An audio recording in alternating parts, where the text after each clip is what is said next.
Subject account chapter issue of shares.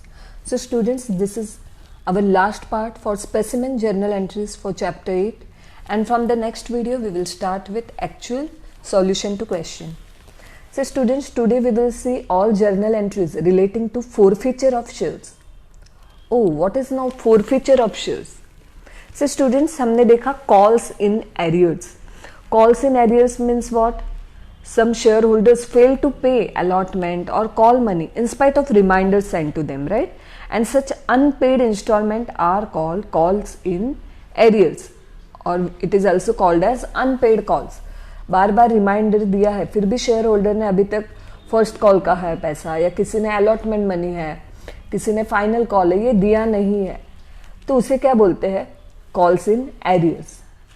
Now if the share holders fail to pay this allotment or call money after sending reminder again and again, and if shareholder does not respond to reminders and fails to pay money, then the directors can forfeit his shares as per the provisions of articles of association of company.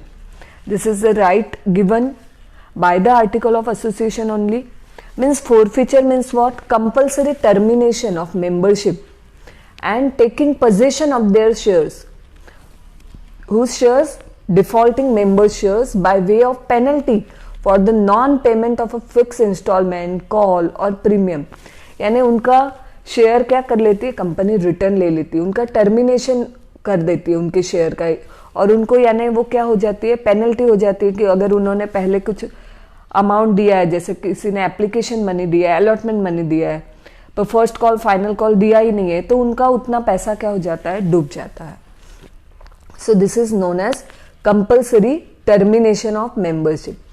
So board of directors of the company has the power to forfeit shares by articles of association in case of non-payment of call money, and the amount of forfeited shares is transferred to a separate account known as forfeited share account in the books of account of the company. And at the end of accounting year, the balance of forfeited share account is shown on liability of balance sheet under the heading share capital.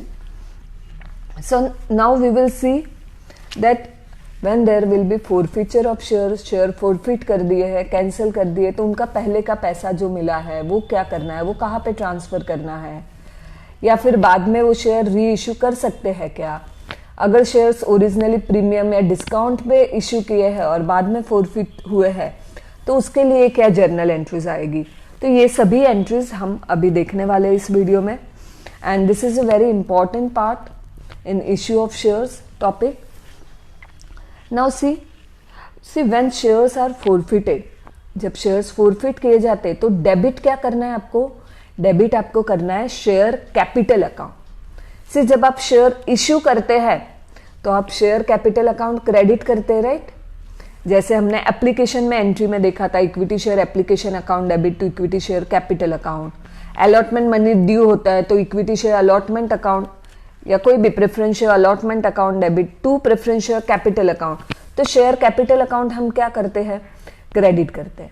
तो जब ये share cancel हो जाते हैं, जब ये share cancel हो जाते हैं तो आपको डेबिट क्या करना है? If shares are forfeited you have to debit share capital account. आप यहाँ पे स्क्रीन पे जर्नल एंट्री देख सकते हो. शेयर कैपिटल अकाउंट क्या करना है? डेबिट करना है. Share capital account will be debited. Debit करना है, वो कितने अमाउंट से डेबिट करना है? तो with the amount called up to the date of forfeiture in respect of shares forfeited and C, यानी जितने कॉल किया है वो शेयर के लिए, like suppose allotment money call किया और फर्स्ट कॉल किया है, फाइनल कॉल किया नहीं है, तो जितना कॉल किया है उतना ही पैसा क्या करना है? आपको डेबिट करना है शेयर कैपिटल में. और क्रेडिट क्या करना है? Credit will be given to share forfeiture account. ये सेपरेट अकाउंट ओपन किया जाता है कि जो भी शेयर कैंसिल कर दिए तो उनका जो पैसे पहले मिला हुआ है, पैसा मिला हुआ है, तो वो सभी पैसा, वो अमाउंट कहाँ पे ट्रांसफर कर दिया जाता है? शेयर फॉरफिचर अकाउंट में. सो क्रेडिट किसे करना है? Share forfeiture account with the amount already received. जितना पैसा मिला है वो जो फॉरफिट शेयर करने वाले हम, उसके लिए जितना पैसा ऑलरेडी मिल गया है शेयर होल्डर्स के पास से, तो वो पैसा आपको क्रेडिट करना है under the heading share forfeiture account. और किसे क्रेडिट करना है? अभी जो पैसा मिला उसके लिए शेयर फोरफीचर अकाउंट, और जो पैसा नहीं मिला है, अगर हमने कॉल किया पर कॉल का पैसा मिला ही नहीं है, तो जो अनपेड कॉल्स है उसे क्या कर देना है? क्रेडिट करना है। अभी जो अनपेड कॉल रहते हैं वो किसी भी नाम के हो सकते हैं, एक तो कॉल्स इन एरियर्स भी रह सकता है। सी स्टूडेंट्स, हमने लास्ट वीडियो में देखा है कि जो अनपेड कॉल्स रहते हैं वो कहाँ पे ट्रांसफर कर दिए जाते हैं? कॉल्स इन एरियर्स अकाउंट में, right. Calls in arrears account को क्या करते हैं? डेबिट करते हैं। जैसे फाइनल कॉल का 500 रुपीज फाइनल कॉल था और 400 रुपीज ही मिले, तो हम क्या एंट्री करते हैं? Bank account debit 400, calls in arrears account 100 to final call account 500। तो कॉल्स इन एरियर को हम डेबिट करते हैं, तो वो जो अनपेड कॉल है वो यहाँ पे क्या कर देना है? क्रेडिट करना है। पहले जो आपने डेबिट किया था वो यहाँ पे क्रेडिट कर देना है। इसलिए एंट्री क्या आएगी? Share capital account debit to share forfeiture account with the amount already received to calls in arrears account। calls in arrear में कौन सी अमाउंट डालनी है? Unpaid call. अभी यहाँ पे आपको ध्यान में रखना है, जो कॉल्स इन एरियर्स अकाउंट या हम जो क्रेडिट कर रहे हैं अनपेड, जो पैसा नहीं मिला है, तो वो कौन कौन सा लेना है? तो वो आपको कौन सा लेना है? जिसके लिए आपने कॉल किया है वही लेना है। ओके, तो जिसके लिए आपने कॉल ही नहीं किया है, जैसे first and second call bar bar call किया पर फिर भी पैसा नहीं मिला, तो शेयर फोरफिट हो गए। तो फाइनल कॉल आपने किया ही नहीं है, तो वो पैसा आपको कॉल्स इन एरियर में नहीं दिखाना है। Clear? So entry will be share capital account debit to share forfeiture account credit to calls in arrears account credit. और भी क्या क्रेडिट होगा यहाँ पे आपको टेक्स्ट बुक में दिया नहीं है, और हो सकता है जैसे फर्स्ट सेकेंड और थर्ड फाइनल कॉल है, जो आपने अमाउंट कॉल्स इन एरियर्स में अभी तक ट्रांसफर नहीं किया है, तो आप डायरेक्ट भी यहाँ पे लिख सकते हो, या टू शेयर अलॉटमेंट है वो भी क्रेडिट होगा। So journal entry share capital account debit, यहाँ पे आपको कौन सी अमाउंट डालनी है? जो अभी तक कॉल की है in respect of shares forfeited. To share forfeiture account, इसमें कौन सी अमाउंट डालनी है? जो अमाउंट ऑलरेडी रिसीव्ड है। To calls in arrears account, जो भी अनपेड कॉल्स है। Now suppose if the shares were originally issued at premium, अगर शेयर्स ओरिजिनली प्रीमियम में इशू किए थे और बाद में वो फोरफिट हो गए। When the forfeited shares are originally been issued at premium and premium on forfeited share has already been received, अगर फोरफिट शेयर हुए जिसके प्रीमियम का पैसा ऑलरेडी मिला हुआ है, प्रीमियम का मिला है, जैसे अलॉटमेंट में सपोज प्रीमियम होगा और अलॉटमेंट मनी दे दिया है शेयर होल्डर ने, पर बाद में आगे के कॉल नहीं दिए, तो जो share premium account will not be debited. जो अगर शेयर प्रीमियम का ऑलरेडी पैसा मिला हुआ है तो वो आपको यहाँ पे वापस डेबिट नहीं करना है, because once the premium is received law does not allow to refund और कैंसिल द प्रीमियम।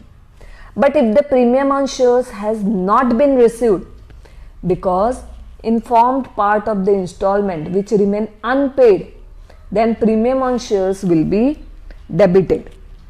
हमने पहले लास्ट वीडियो में देखा था कि अगर शेयर्स प्रीमियम में सेल किए जाते हैं, प्रीमियम में सेल किए जाते तो शेयर प्रीमियम अकाउंट क्या होता है? क्रेडिट होता है।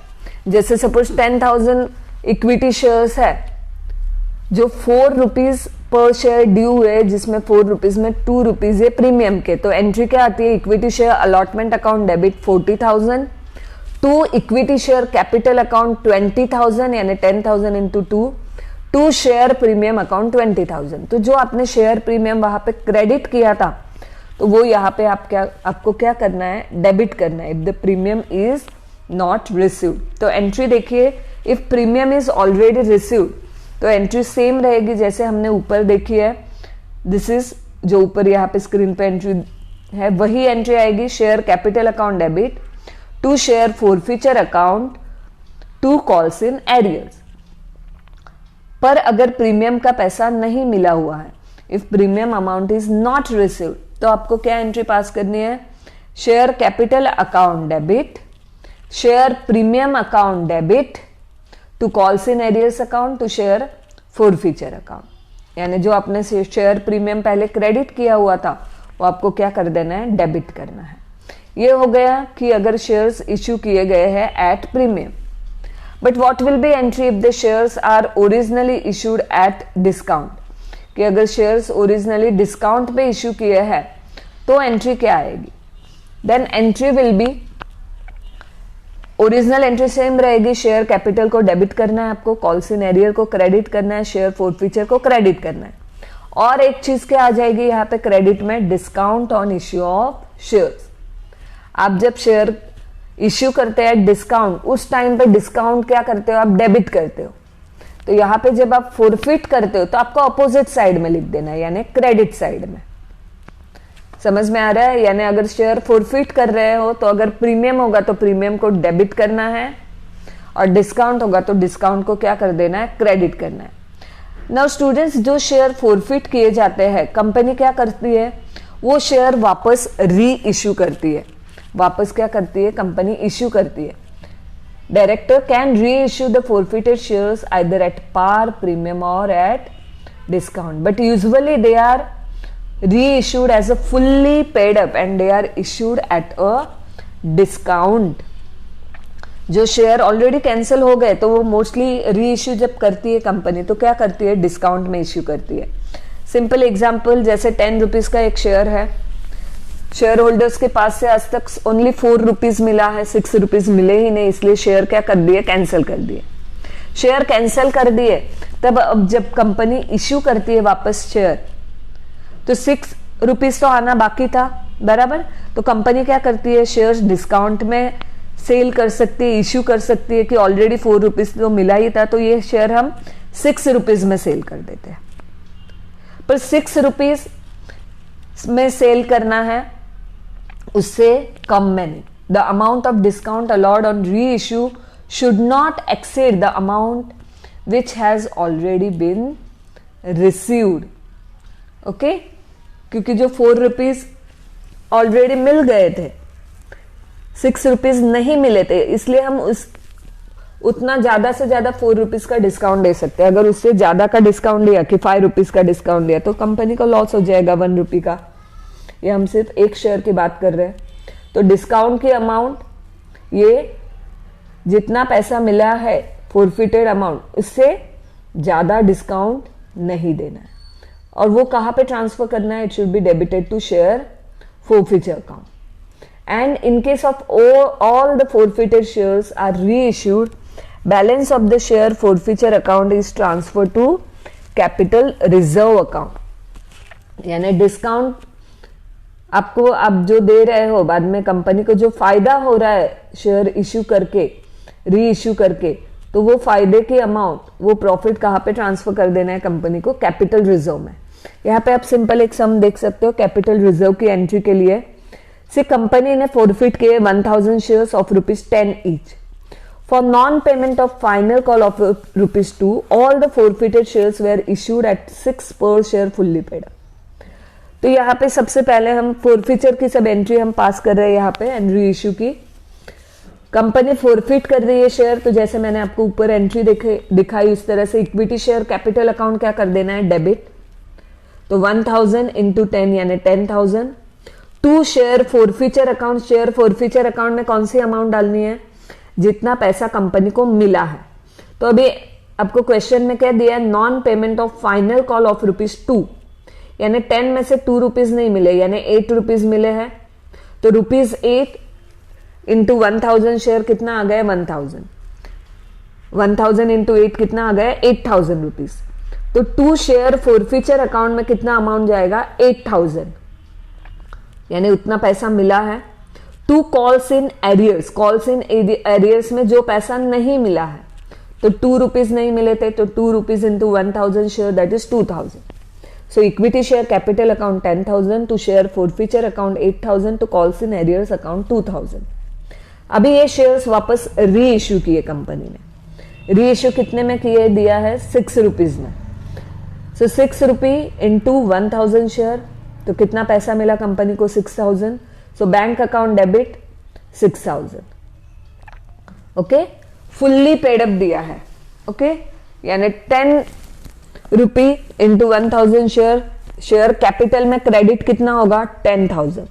अभी जो ये बचा हुआ 4,000 है वो कहां से कंपनी एडजस्ट करेगी, शेयर फॉरफीचर अकाउंट, यानी जो ऑलरेडी ये जो 1000 शेयर फॉरफिट किए थे तो उसके ऊपर जो पैसा मिला था कंपनी को, रिसीव्ड अमाउंट जो थी फॉरफिट किए हुए शेयर की, तो वो अमाउंट यहाँ पे आपको एडजस्ट करनी है। सो शेयर फॉरफीचर अकाउंट डेबिट 4,000। तो यानी कंपनी क्या नुकसान में नहीं जा रही है, कंपनी ने 10,000 के शेयर 6,000 में ही बेचे, तो बाकी का जो है 4,000 वो कंपनी कहाँ से एडजस्ट कर रही है, जो कंपनी ने शेयर कैंसिल कर दिए थे उनसे जो पहले जो पैसे मिले थे वहां से कंपनी एडजस्ट कर रही है। So bank account debit to share, bank account debit 6,000, share forfeiture account debit 4,000 to share capital account 10,000। अभी आप यहाँ पे देख सकते हो डेबिट में फर्स्ट एंट्री में 8,000 रुपीज है शेयर फॉरफीचर में क्रेडिट साइड में, और सेकेंड एंट्री में डेबिट में कितना है 4,000 है। तो ये 8,000 माइनस 4,000 जो शेयर कैंसिल किए थे उसके जो 8,000 थे अमाउंट रिसीव्ड, तो उसमें से सिर्फ 4,000 एडजस्ट किए कंपनी ने, तो बचे हुए जो 4,000 है वो कंपनी कहाँ पे एडजस्ट करती है, कैपिटल रिजर्व में भेज देती है company. So see third entry share forfeiture account debit to capital reserve account. यहाँ पर प्रिंटिंग एरर है, 54,000 की जगह पे क्या लिखना है आपको 4,000। So entry will be share forfeiture account debit to capital reserve account 50,000. So student यहाँ पे हमने सभी specimen journal entries देख ली है। Now from the next video we will start with the question. पहले आप journal entries कैसे पास करनी है अच्छी तरह से समझ लो, यानी आपको question आंसर solution easy जाएगा। Okay, thank you students, have a good day.